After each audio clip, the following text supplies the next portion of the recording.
What's up, Nightwalkers? Today I'll be going over my helmet setups that I use with my Anvis night vision goggles. Now there's already a bunch of videos on YouTube going over different night vision helmet setups, but there's really nothing out there that goes into any detail about helmet setups with Anvis goggles in particular, so I thought I'd go ahead and make this video for you guys.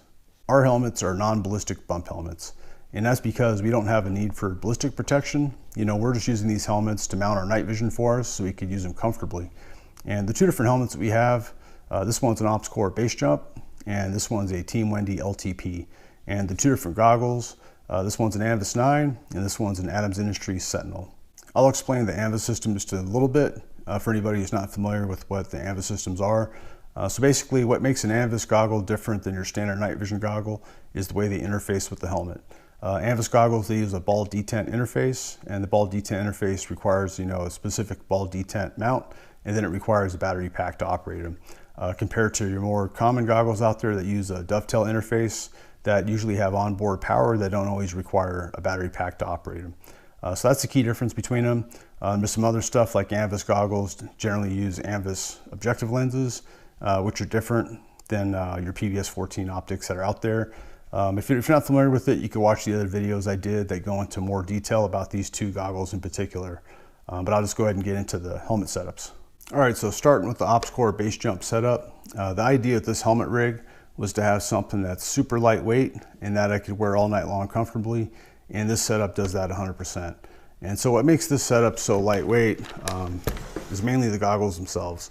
And so these Anvis-9s are very lightweight. I mean, mine in particular, these ones, they weigh 17.8 ounces, and that's because not long after I had them, they got dropped, and then the pivot adjustment shelf, which is the bridge right here, that got cracked really bad in this spot right here. So I ended up having to epoxy it back together, and then I made my own DIY up armor that I epoxied onto it, just to try to keep that from happening.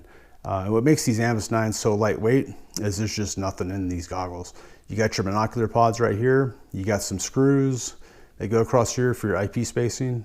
There's a rod for your tilt rod that allows you to tilt the goggles up and down. And then you just have some wiring in here that goes to the ball detent interface. That's it. Not having an onboard battery or an onboard illuminator saves a tremendous amount of weight. And these are just super lightweight goggles.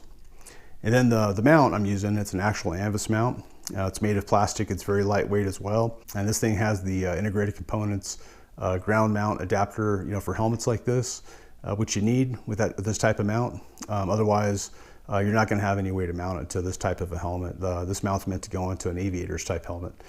So anyways, this whole assembly on the front is super lightweight, and it just requires a lot less counterweight on the back of the helmet. For a counterweight, I'm just using an Anvis battery pack. And this battery pack, it has one tray on each side that holds 2 AA batteries.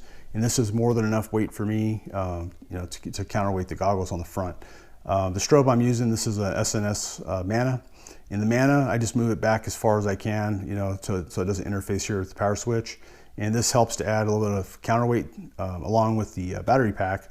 And so I find this more than enough for me on this particular helmet setup to use this thing. I can even keep it, with the chin strap not connected, and this thing doesn't shift around on me or tilt forward.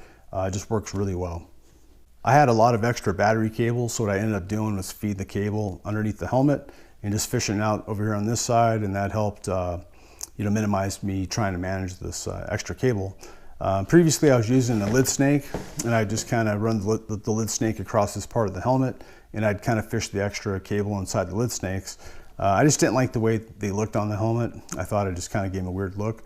So I ended up using this one wrap Velcro I got from Mil-Spec Monkey, and that does a good job of holding the cables here on the helmet. The lights I'm using, I've got a Princeton Tech switch. This one is the IR high and low, and then a white light. And this thing works really good, and of course it's super lightweight. Surprisingly, this IR light on here, the high and the low, they work exceptional. The low setting gives a nice flood pattern, it's not too bright. And then the IR high actually lights up a pretty wide area, and it does a really good job as an IR illuminator for short range. The other light I'm using is an Inforce WML-IR, and this is an excellent light.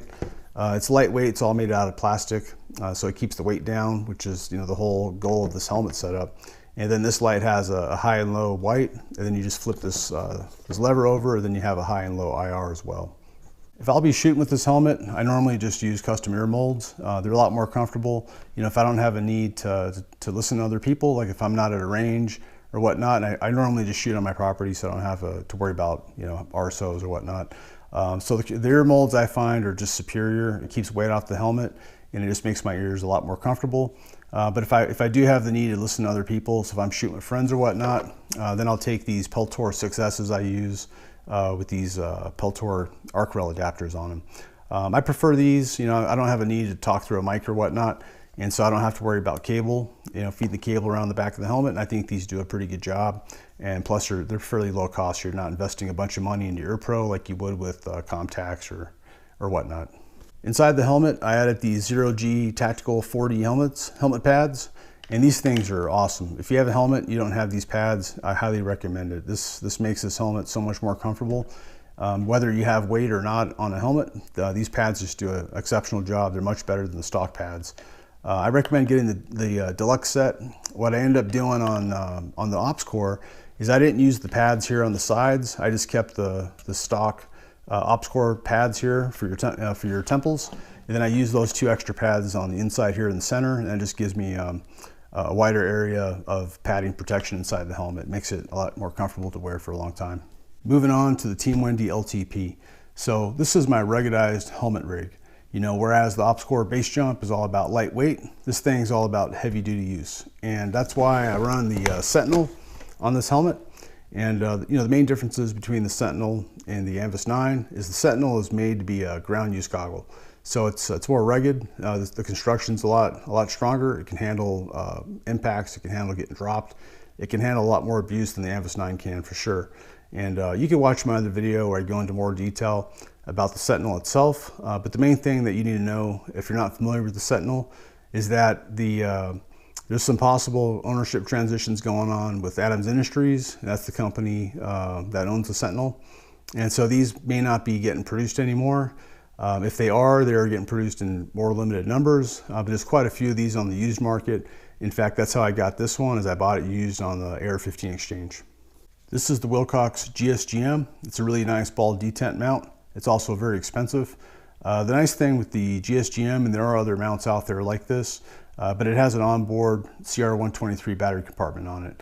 And so the reason this is important is, for some reason, and this is why it's on my heavy duty use goggle, is if you lose your battery pack for some reason, you know, the cable gets damaged or something just happens to the pack, you can still operate the goggles by using the onboard battery right here. And the way that you accomplish that is you just move this protective cover over and you flip the switch in the up position. And what that does is it turns on the goggle using the onboard CR123 battery. The thing with the GSGM I like, that does have in common with the standard Anvis mount, is that it has force to overcome to stow the goggle. And what I mean by that is you don't have to push the button to stow it. You just simply flip it up and put it in the stowed position. The thing I don't like about the GSGM is it has the ability to go beyond that. So if you look here, see, I can go back some more. So that actually kind of pops it slightly out of the mount to where the potential exists where I can pop this thing all the way out. So that's one thing I don't like about the GSGM. So if I'm not running the GSGM, what I'll run the Adams Industries SAM mount, surface Anvis mount. And there are some other ones out there like this. You know, in fact, AB Night Vision sells a Fury and I think a Storm, 2 different ball detent mounts. But the reason I'll run this one sometimes in place of the GSGM is that it doesn't have that ability to move any further back out of the stowed position like the GSGM does. The only disadvantage to this one, it doesn't have the force to overcome, which means on this one you got to push the plunger in to stow it and to bring it down. Not a big deal, but it is a little bit faster for me just to flip the goggles up without having to push the button. For counterweight, I mainly just use this AB Night Vision low profile battery pack ground optimized.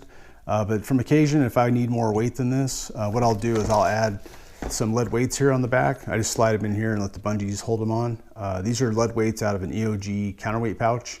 I like them. They're nice and slim, and they're long enough and pliable because of how thin they are. And what I do is I actually tape them with electrical tape, 2 of them together. I find if I'm going to put weight on here, I need 2 of these things. Now, if I'm not using these lead weights by themselves, what I'll do on occasion is swap in a TNVC Mohawk. This is the Mark II that fits like an Anvis battery pack, which you'll also need for the AB battery pack. For lights, I'm running a Princeton Tech switch on this one as well. I just love these lights. And on this one I have, because it's all about being ruggedized, I'm using a Surefire X300V. On this one, I have this Unity Tactical protector. I'm not sure if they sell these anymore or not. I actually picked this up on one of their sales that they had, and this just helps protect the activation toggle switches back here on the back of the light. But this is a rugged flashlight, illuminator as well, being a dual spectrum V model. Originally on this helmet, I had the Rel 2.0s, and these are the rails that come standard on the LTPs, at least the older LTPs. And so recently I went ahead and upgraded to the Rel 3.0s, and the main reason I did that, besides they look a lot cooler, but on the Rel 2.0, for me to mount this Princeton Tech switch, I had to use these mini pick rails that mounted right here. These two bolts go, and that moved. I put the light in this position right here, but the actual mini rail was pretty small, and so my Princeton Tech switch hung off quite a bit, and I just didn't like the position of it. So with the Rel 3.0, it has a little mini pick rail section here on the front of the rail itself, and I could move my switch up here, which I like. Now, if I'm running Ear Pro, or if I'm going to run something else inside this spot, I just have to loosen this and move this up one slot, and it does hang off a little bit on the front, but it's still not bad because it's higher up than previously on that mini rail. One thing that the Rel 3.0 does do that's different is in terms of the bungees. Before they would slide into these T-slots right here, and you'd have your knot in here securing the shock cord. On this one, they actually mount inside the rail against the helmet, kind of like how OpsCore does it. And so this was slightly pain in the ass for me.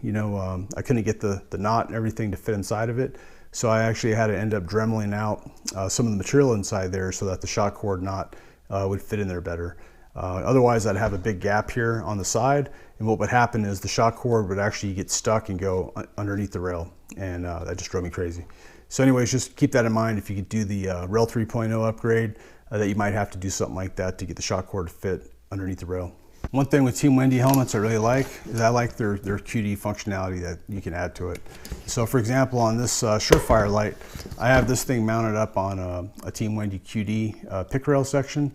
And the way this thing works is it just pops inside here on the rail, and I can quickly mount the accessory back on the rail or quickly pop it off.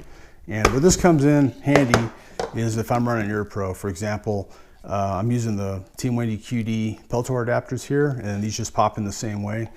So if I want to have my Ear Pro on a helmet, I could quickly take the light off, put the Ear Pro on just like that. I don't always like to have the Ear Pro on the helmet. It just adds extra weight that I don't really want to have on it. But then now if you are running the Ear Pro, you're not going to have a way to mount your light up here. So what you could do is you can get an offset mount to move your light up in this position, or you could just do something simple and get something like this Echo Arms attachment, and then you just take your patch off the Velcro, stick this here and mount your light on it. And so that's another way to go on that. Before I had these Rel 3.0s, when I had just the 2.0s on it, I had an Agilite helmet cover on it, but when I put the new rails on it, it had a lot of extra gaps in here because they weren't designed for the Rel 3.0s. So I ended up picking up this Team Wendy helmet cover that's made for these, and it's a really nice cover. The one thing I really like about it, especially if you're running a battery pack, is in all these Velcro sections here, they have these cutouts where you could feed the cable through it.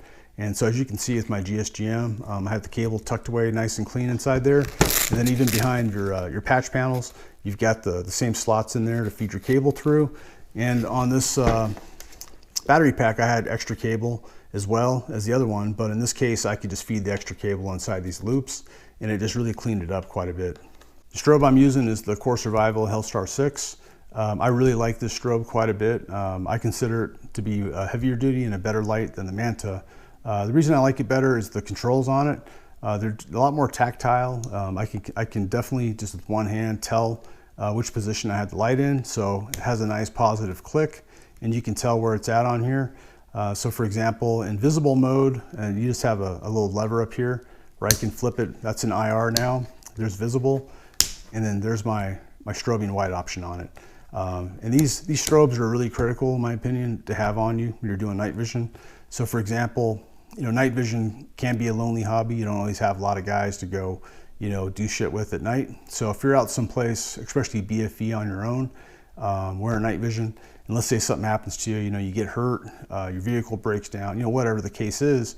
And if you have the ability to get a hold of help, your cell phone works, you got a ham radio, sat phone, whatever. And if you need to call somebody for help, now if you're out in the middle of nowhere and all you have are IR devices, even though a lot of rescue helicopters do have night vision, they don't always. And so having the ability to have a visible strobe like this is very critical, in my opinion, to having people find you if you need people to find you. Inside the helmet, if you're not familiar, Team Wendy, they use a BOA system, which has these rubberized cables that tighten up with this BOA dial. Whereas with the ops core, they use a fit band, which is a plastic band with a knob on the back that tightens up the helmet on your head. Now the BOA system, I do find it to be more comfortable to wear on my head, and I can tighten it up pretty good. Whereas on the base jump, I can get it a bit more tight and secure on my head, and that may be important to you if you're going to be doing a lot more active stuff. I think the base jump does do a better job of keeping your helmet tighter on your head. The downside to it is the base jump does have a tendency, at least for me, when I tighten it up, to give me a headache, whereas I don't get a headache as bad with the Team Wendy. But either way, if you tighten these down tight enough, you might get a headache. Inside, I am running the 4D pads in the Team Wendy, same as I did on the base jump. Now, if you are looking for 4D pads for a Team Wendy, just keep in mind that on some websites, like I know on TNVC's website, they don't list the Team Wendy as an option for the pads. But the ACH pads are the same ones that you'd use. So if you're looking for 4D pads for your Team Wendy, just pick the ACH ones if you don't see Team Wendy listed. I hope this video helped you out. If you're somebody looking at Anvis setups or just different setups in general, maybe you got a couple different ideas out of this video. Just keep in mind, helmets are a very personalized thing. There's 1,000 different ways you can set them up. There's a lot of accessories you could buy for them. So don't be surprised if it takes you a while to get it really dialed in to how you like it the best. And thanks for watching.